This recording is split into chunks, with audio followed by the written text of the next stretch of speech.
Hello everyone, আজ আমি latest drama সেরেন্ডিপিটিস ইমপ্রেসের 2 নম্বর episode explain করব। যারা আগের এপিসোড দেখোনি, ডেসক্রিপশনে লিংক দেওয়া আছে, দেখে নাও। তো শুরু করা যাক। এপিসোডের শুরুতে দেখে হংজুর সকালে ঘুম ভাঙে আর তার মনে পড়ে সে গত রাতে কিভাবে জুনোকে দেখে আপসেট হয়ে ড্রিঙ্ক করেছিল আর সংপিলের রেস্টুরেন্টে কি কি কাণ্ড করেছিল কাঙুর সামনে, আর কাঙুকে গত রাতে কি কি বলছে এসব ভেবে সে অনেক লজ্জিত বোধ করে। এরপর দেখি হাইজি তার বাসায় আসে তার সাথে ব্রেকফাস্ট করার জন্য। এদিকে আঙ্কেল বেক আর কাঙু একসাথে ব্রেকফাস্ট করে। আঙ্কেল বেক বলে, গত রাতে তাহলে তোমার ফার্স্ট লাভের সাথে দেখা হলো? কাঙু বলে, কথা না বলে খাও। আঙ্কেল বেক বলে, ঠিক আছে খাচ্ছি। আচ্ছা শুনো, আমি আমার ফ্রেন্ডকে ইনভাইট করি ব্রেকফাস্টের জন্য, সে রুফটপে থাকে। এটা শুনে তো কাঙু চিৎকার করে বলে, না। আঙ্কেল বেক বলে, এভাবে চিৎকার করলে কেন? জানো না জোরে কথা আমি সহ্য করতে পারি না একদম। কাঙু বলে, আসলে আজ দরকার নেই, আমি তো শুধু আমাদের দুজনের জন্য ব্রেকফাস্ট বানিয়েছি। এদিকে হাইজি হঞ্জুকে জিজ্ঞেস করে গত রাতে সে কেন ড্রিঙ্ক করেছিল। হংজু বলে, কাল তার জুনোর সাথে দেখা হয়েছিল এজন্য। হাইজি তাকে জিজ্ঞেস করে, হঞ্জুর কি জুনোর জন্য এখনো খারাপ লাগে? হঞ্জু বলে, না, সে আমাকে জিজ্ঞেস করলো হাসি দিয়ে আমি ভালো আছি কিনা। আমিও হেসে বললাম, হ্যাঁ ভালো আছি। এরপর আমি সেখান থেকে চলে গেলাম। তুমি কি ভাবছিলে আমি কাঁদবো? একদমই করব না সেটা। এখন আর সেটা হবে না, সেই সময় নেই। তারপর তোমার কথা বলো, কাহুকে কি কাল কল করেছিলে? আর হাইজি বলে, না এখনো করিনি। তুমি কি দেখছো ও আগের থেকে কত হ্যান্ডসাম হয়ে গেছে? হংজু বলে, তাই নাকি? আমি তো খেয়াল করিনি, কিন্তু ও আগে অনেক বিরক্তিকর ছিল। হাইজি বলে, কেন? তোমার আগে কেন ওকে বিরক্তিকর মনে হয়েছিল? হংজু বলে, কেন মনে নেই? এরপর আমাদের 10 বছর আগের স্কুলের কাহিনী দেখানো হয়। হাইজি কাঁদছিল কারণ কাহুকে হঞ্জুকে দিয়ে বারবার লেটার দেওয়ার পরেও সে রিপ্লাই দিত না। কাহু ওয়াশরুমে গেলে, কাহু প্র্যাকটিস করলে, কাহু লাইব্রেরিতে গেলে সব সময় হঞ্জু হাইজির হয়ে লেটার দিত, কিন্তু সে তারপরও রিপ্লাই দিত না। এজন্য হংজু হাইজিকে বলে কাঙ্গুর আশা ছেড়ে দিতে। হাইজি এটা শুনে হংজুকে জিজ্ঞেস করে সে কি জুনোকে ছেড়ে দিতে পারবে। হংজু বলে, একদমই না। আচ্ছা চলো এটা আমরা পাবলিক করি, তাহলে সে ইগনোর করতে পারবে না। এরপর দেখি হংজু আর হাইজি মিলে ক্লাসের বোর্ডে কাঙ্গু হাইজিকে পছন্দ করে এটা লিখে রাখে। এটা দেখে তো সব স্টুডেন্ট গসিপ করতে থাকে আর কাঙ্গুও দেখে ফেলে, আর সে এসে বোর্ড ক্লিন করে দেয়। এরপর বর্তমান সিন আসে। হাইজি বলে, এখন সে চেঞ্জ হয়েছে, আমাদের ভাগ্য আমাদের আবার এক করছে। কে বলতে পারে হয়তো আগের মতো শেয়ার করবে না। এদিকে কাঙ্গু আঙ্কেল বেককে বলে, তুমি আর তোমার রুফটপের নেইবার কি ক্লোজ অনেক? আঙ্কেল বেক বলে, হ্যাঁ অনেক, আমরা অনেক দিন থেকেই পরিচিত আর একসাথেই আছি। কাঙ্গু বলে, আমি কোরিয়ার কিছুই চিনি না, তাই তাকে বলো আমাকে ঘুরে দেখাতে। আঙ্কেল বেক বলে, কেন তোমার ফার্স্ট লাভের সাথে সময় কাটাবে না? কাঙ্গু বলে, সে কথা বাদ দাও তো, আমার কথা শুনো আগে। তাকে শুধু কল করে বলো ইউএসএ থেকে আমার ভাগ্নি এসেছে, তাকে ঘুরে দেখাও। এর বেশি কিছু তুমি বিস্তারিত বলবে না তাকে। আঙ্কেল বেক বলে, তুমি তো তাকে চিনো না, তাহলে তার সাথে ঘুরবে কেন? কাঙ্গু বলে, তুমি বললে তুমি ক্লোজ, তাই বললাম আর কি। এরপর আঙ্কেল বেক হংজুকে কল করে বলে, কাল কি তুমি ফ্রি আছো? হংজু বলে, হ্যাঁ কেন আঙ্কেল? সে সময় হাইজি পাশ থেকে কথা বলে ওঠে। আঙ্কেল বেক এটা শুনে হাইজিকে বলে, হাইজি তুমি ওপক স্কুলে পড়ছিলে তাই না? কাল তোমার স্কুলে রিউনিয়ন পার্টি ছিল। হাইজি বলে, হ্যাঁ, কিন্তু কেন জিজ্ঞেস করছেন? আঙ্কেল এসব জিজ্ঞেস করছে দেখে কাহু ফোন কেড়ে নিয়ে বলে, আসল কথা বলো। আঙ্কেল বেক বলে, আচ্ছা আচ্ছা বলছি। এরপর হংজুকে বলে, আমার ভাগ্নে এসেছে, তাকে ঘোরাতে পারবে? হংজু বলে, ও ছবির জন্য? আঙ্কেল বেক বলে, হ্যাঁ, সে কোরিয়াতে অনেকদিন পরে এসেছে, তাই এখন এখানের কিছুই চেনে না। হংজু বলে, ঠিক আছে, আমি তাকে সবকিছু দেখাবো। এরপর আঙ্কেল বেক কল কেটে দেয়। এরপর হংজু হাইজিকে কাঙ্গুর মেয়ে সাজার একটা ছোটবেলার ছবি দেখিয়ে বলে, আঙ্কেল বেক এর কথাই বলছে। এদিকে কাঙ্গু আঙ্কেল বেককে বলে, তুমি তাকে আমার ছবি দেখিয়েছো?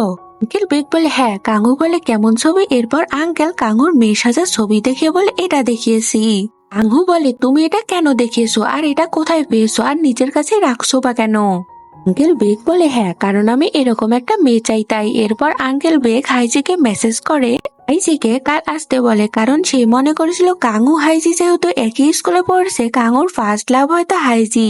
হংজু হাইজিকে বলে, ঠিক আছে তুমিও চলো কাল, কিন্তু হাইজি বলে, কাল আমার একটা কাজ আছে, তুমি যাও। এদিকে আঙ্কেল বেক বলে, তুমি হংজু আর হাইজি একসাথে পড়তে, আমাকে বলনি কেন? কাঙ্গু বলে, এমনি। এটা বলে সে চলে যায়। আর পর দিন সকালে খুশি মনে রেডি হয়। হংজু তার বাসার ডোরবেল বাজে আর কাঙ্গু দরজা খুলে বের হতেই হংজু তাকে দেখে শকড হয় আর বলে, তুমি এখানে কি করছো? কাঙ্গু বলে বেগ আমার আঙ্কেল হয়। হংজু এটা শুনে ছবি দেখিয়ে বলে এর মানে কি তুমি এটা? কাঙ্গু বলে হ্যাঁ এটা আমি, আমার প্রি স্কুলে সাজানো হয়েছিল আমাকে। হংজু বলে আমি তো মেয়ে ভেবেছিলাম। আচ্ছা যখন তুমি জানো যে আমি তোমাকে নিয়ে যাব তো তুমি তোমার আঙ্কেলকে বারণ করনি কেন?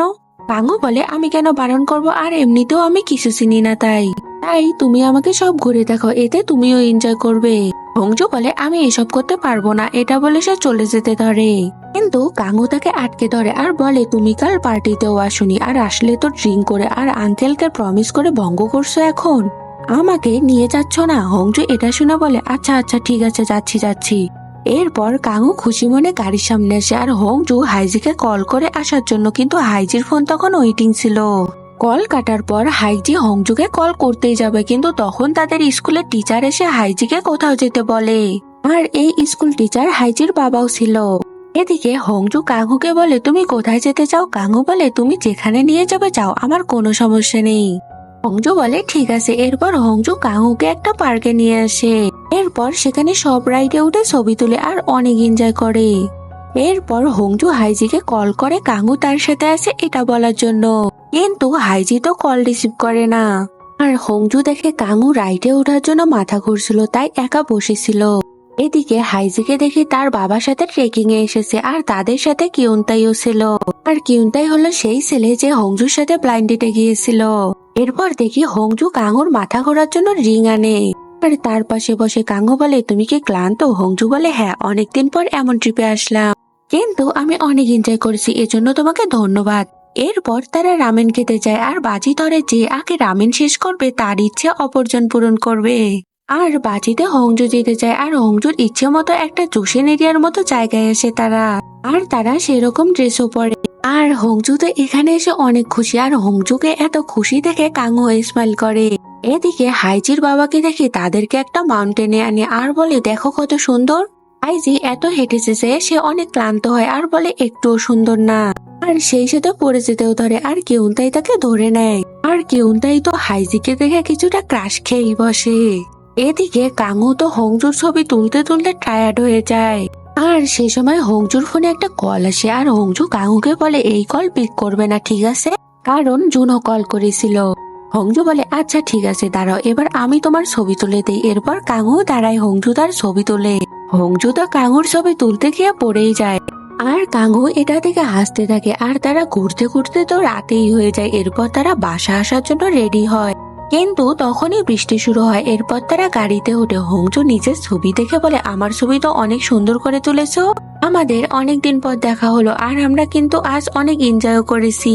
কাঙ্গু বলে এমন ভাবে বলছো যেন আমাদের আর দেখা হবে না। আর এরপর কাঙ্গু গাড়ি ট্রান করে অন্য রাস্তায় নিয়ে যায়। হংজু বলে এটা তো বাসার রাস্তা না। কাঙ্গু বলে আমাদের আরো একটা জায়গা যেতে হবে।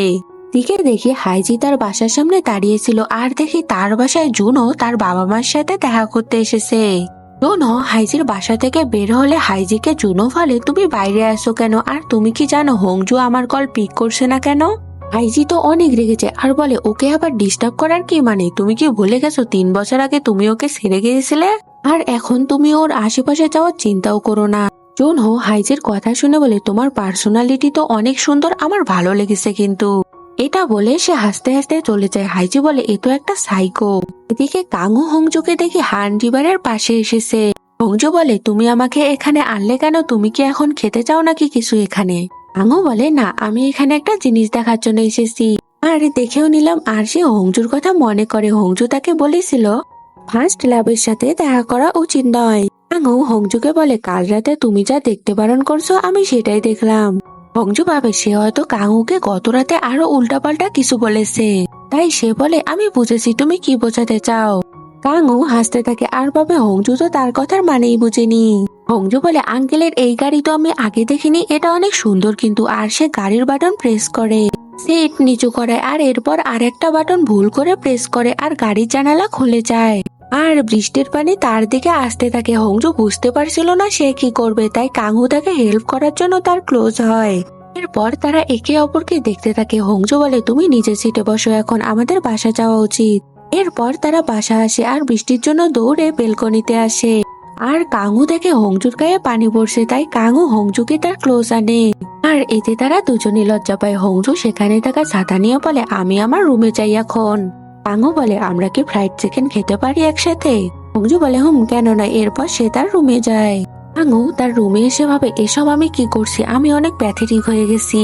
এদিকে হংজু রুমে এসে ভাবে, এসব কি হচ্ছে, আমি কেন চিকেন খেতে রাজি হলাম, আর তখন কেন মনে হচ্ছিল সে আমাকে কিস করবে, আর আমার এমন ফিল হচ্ছে কেন, মনে হয় বয়সের দোষ। এরপর আমাদের 10 বছর আগের স্কুল লাইফের কাহিনী দেখানো হয়। একদিন কাঙু স্কুলের লাইব্রেরিতে আসে বই নেওয়ার জন্য, আর সেখানে হংজু বই নেওয়ার জন্য লাইব্রেরিয়ানকে বলে। কিন্তু লাইব্রেরিয়ান বলে, তুমি বই নেওয়ার জন্য যে রিজন দিছো সেটা একদম ভালো নয়, তাই রিজন আবার লিখবে। হংজু বলে ঠিক আছে। এরপর সে যেতে ধরে আর কাঙুকে দেখে। সে কাঙুকে দেখে বলে, কতদিন থেকে তোমাকে লেটার দিচ্ছি, তুমি কিছু বলছো না কেন? কাঙু বলে, তুমি কি হাইজি? হাইজি তো না, তাই না? তাহলে তুমি ওর বদলে এত রেসপন্স করছো কেন? হংজু বলে, আমার ফ্রেন্ড হাইজি অনেক শাই, ও অনেক লজ্জা পায়, তাই আমি ওর বদলে তোমাকে বলছি। আর হাইজির জায়গায় যদি আমি হতাম, আমি তোমাকে কখনো পছন্দ করতাম না। আর হাইজিকে ভুল বোঝো না, ও অনেক ভালো মেয়ে। তোমার অ্যান্সার হ্যাঁ বা না হোক, তোমার ওকে রিপ্লাই দেওয়া উচিত। এটা বলে সে চলে যায়। এরপর কাঙু ক্লাসে আসে। সংপিল তাকে বলে, তুমি কারো লেটার তো অ্যাকসেপ্ট করো না, কিন্তু হংজু যে লেটার দিচ্ছে তুমি নিজের কাছে রাখছো কেন? কাঙু কিছু বলে না, আসলে সে হাইজি না, হংজুর প্রেমে পড়েছিল। এরপর সে রাতের লাইব্রেরিতে আসে, আর সে লাইব্রেরিতে কারো নাক ডাকার শব্দ শুনে। আর সে দেখে এটা আর কেউ না, হংজুই নাক ডেকে ঘুমাচ্ছিল বসে। আর সে দেখে হংজু পড়ে যেতে ধরে, আর কাঙু তাকে হাত দিয়ে ধরে নেয়। কিন্তু সে এটা কেন করছে এটা ভেবে হংজুকে ছেড়ে দেয়। আর সে দেখে হংজু এখানে বই নেওয়ার জন্য রিজন লিখছিল, কিন্তু সে পুরো রিজন লিখে না, তাই কাঙু হংজুর বই নেওয়ার পুরো রিজন সুন্দর করে লিখে। আর হংজুর হয়ে সাবমিটও করে স্মাইল করে চলে যায়। এরপর বর্তমান সিনে দেখে কাঙু হংজুর তোলা নিজের ছবি দেখছিল। নিজের ছবি দেখে বলে, জানি না লাস্ট টাইম আমি এভাবে কবে হাসছিলাম। আর সে হংজুর কথা মনে করে। দিন সকালে দেখি হংজু অফিসে আসে, আর সে একটা এখন অ্যানিমেশন পিটার পেন নামের কোম্পানিতে জব করে। আর হংজু এখন একজন অ্যানিমেশন প্রডিউসার। অফিসে আসার পর তাকে তার বস হাইসো ডাকে। হংজু হাইসোকের কাছে যায়, আর হাইসোকের কাছে আগে থেকে একটা ছেলে বসা ছিল। এটা আর কেউ ছিল না, জুনো ছিল। জুনো হংজুকে দেখে বলে, আমাদের আবার দেখা হয়ে গেল, তাই না? আর এরপর আমাদের 3 বছর আগের কাহিনী দেখানো হয়, যেখানে জুনো এয়ারপোর্টে কোরিয়া ছেড়ে যাচ্ছিল। আর হংজু তার পিছু পিছু দৌড়ে আসছিল, আর বলছিল, তুমি কেন চলে যাচ্ছ, আমাকে অন্তত কিছু বলে যাও, আমি কি কিছু ভুল করেছি? কিন্তু জুনো হংজুর কথার পাত্তা না দিয়া কিছু না বলে চলে যায়। এরপর বর্তমানে দেখে হাইজোক জানায় জুনো হংজুর সাথে কাজ করার জন্য হেল্প চায়। এদিকে কাঙু আঙ্কেল বেককে বলে সে কোরিয়ায় আরো 1 সপ্তাহ থাকতে চায়। এদিকে হাইজোকের চাপে হংজু কাজ করার জন্য রাজি হয়। এরপর জুনো কথা শেষে বাইরে আসে, হংজুও তার বাইরে আসে পিছন পিছন। জুনো বলে, তুমি কেন বাইরে আসলে? হংজু বলে, তোমার সাথে কথা আছে। এরপর হংজু জুনোর সাথে কথা বলার জন্য একটা ক্যাফেতে আসে। হংজু জুনোকে বলে, তুমি কি করতে চাও বলো তো? জুনো বলে, আমি তোমাকে 3 বছর আগে ছেড়ে গেছিলাম, কারণ আমি একটা নোবেলের উপর রিসার্চ করার জন্য বাইরে গেছিলাম। ও হ্যাঁ, তোমাদের তো একটা কথা বলাই হয়নি, জুনো আসলে নোবেল লিখতো। হংজু বলে, এখন এসব ব্যাপার ম্যাটার করে না, আর তুমি আমার কোম্পানিতে কাজ করো বা না করো, আমাদের পাস্টের ব্যাপারে যেন কেউ না জানে। জুনো বলে, তুমি তো বলেছিলে তুমি আমার নোবেল দিয়ে অ্যানিমেশন সিরিজ বানাতে চাও। হংজু বলে, হ্যাঁ সেটা চাইতাম, কিন্তু সেটা আমাদের ব্রেকআপের আগে চাইতাম, এখন না। জুনো বলে, কিন্তু আমাদের তো কখনো ব্রেকআপই হয়নি। আর একটা কথা কি জানো, এই 3 বছরে আমি তোমাকে অনেক মিস করছি, আর আমি বুঝতে পারছি আমি তোমাকে এখনো পছন্দ করি, আর আমি নিশ্চিত তুমিও আমাকে এখনো পছন্দ করো। আর সেই সময় পাশ দিয়ে আঙ্কেল বেক আর কাঙু হেঁটে কথা বলতে বলতে যাচ্ছিল। আঙ্কেল বেক ক্যাফের জানালা দিয়ে হংজুর সাথে জুনোকে দেখে ফেলে, আর বলে, এই বেয়াদব ওর সাথে কেন? কাঙু বলে, তুমি ওকে চিনো? আঙ্কেল বেক বলে, হ্যাঁ, সে হংজুর এক্স। হংজুকে সে অনেক কষ্ট দিয়েছে। সে কোনো কারণ ছাড়াই হংজুকে না বলে কোরিয়া ছেড়ে চলে গেছিল। আর এরপর দেখি হংজু ক্যাফে থেকে বাইরে আসে। জুনো বাইরে আসে হংজুর হাত টেনে ধরে, আর বলে, তোমার মনে কি আমার জন্য একটু ফিলিংস নেই? হংজু হাত ধরাতে কিছুটা বিরক্তি ফিল করে। আঙ্কেল বেক জুনোকে আটকাতে চায়, কিন্তু আঙ্কেল বেককে কাঙু থামায়। আর কাঙু হংজুর এসে হাত ধরে, আর বলে, কি ব্যাপার, তুমি এখানে কেন? কাল রাতে তুমি আমার বাসায় তোমার হেয়ার ইলাস্টিক রেখে এসেছিলে।